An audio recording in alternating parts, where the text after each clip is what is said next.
यादगीर जिले के बद्देपल्ली गांव में किसानों और खवातीन के लिए एक अहम पहल की शुरुआत हुई है। केंद्रीय वित्त मंत्री निर्मला सीतारमण ने नाबार्ड के सहयोग से कायम की गई groundnut processing unit, farmer training centre और कॉमन फैसिलिटी सेंटर का उद्घाटन किया।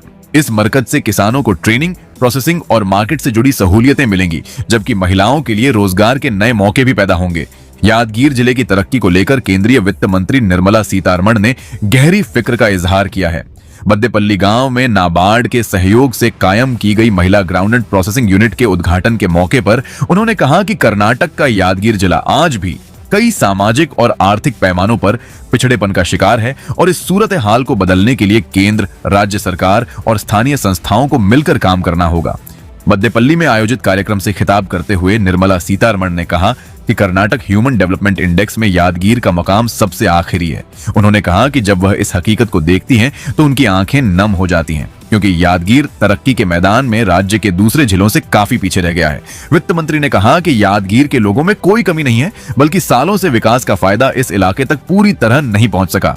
उन्होंने खवातीन की तालीम पर खास तवज्जो देते हुए बताया कि यादगीर में हर 100 खवातीन में सिर्फ 41 खवातीन ही तालीम हासिल कर रही हैं या पढ़ लिख सकती हैं।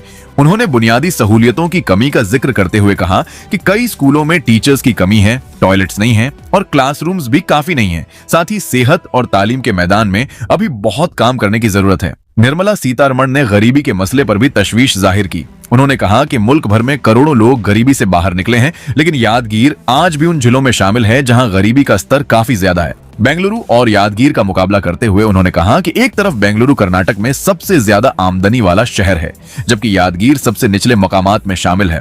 उन्होंने बताया कि यादगीर की लगभग 75% जमीन खेती पर मुनहसिर है और जिले की आर्थिक हालत ज्यादातर कृषि व्यवस्था पर टिकी हुई है।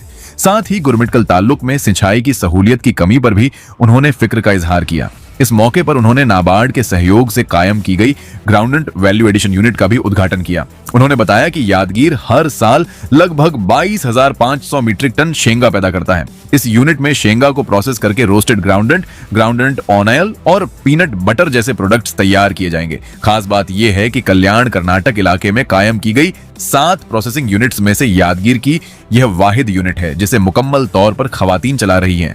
वित्त मंत्री ने महिलाओं की इस कोशिश को सराहा और कहा कि ऐसे प्रोजेक्ट से न सिर्फ किसानों की आमदनी में इजाफा होगा, बल्कि रोजगार के नए मौके भी पैदा होंगे। उन्होंने यह भी कहा कि यादगीर को आगे बढ़ाने के लिए सिर्फ हुकूमतों की कोशिश काफी नहीं होगी, बल्कि आवाम और स्थानीय प्रशासन को भी जिम्मेदारी के साथ अपना किरदार अदा करना होगा। निर्मला सीतारमण ने उम्मीद जाहिर की कि जिस तरह आंध्र प्रदेश का चित्तूर आम के लिए मशहूर है, उसी तरह आने वाले दिनों में यादगीर भी अपनी शेंगा और उससे तैयार होने वाले प्रोडक्ट्स के लिए पूरे मुल्क में एक अलग पहचान बनाएगा।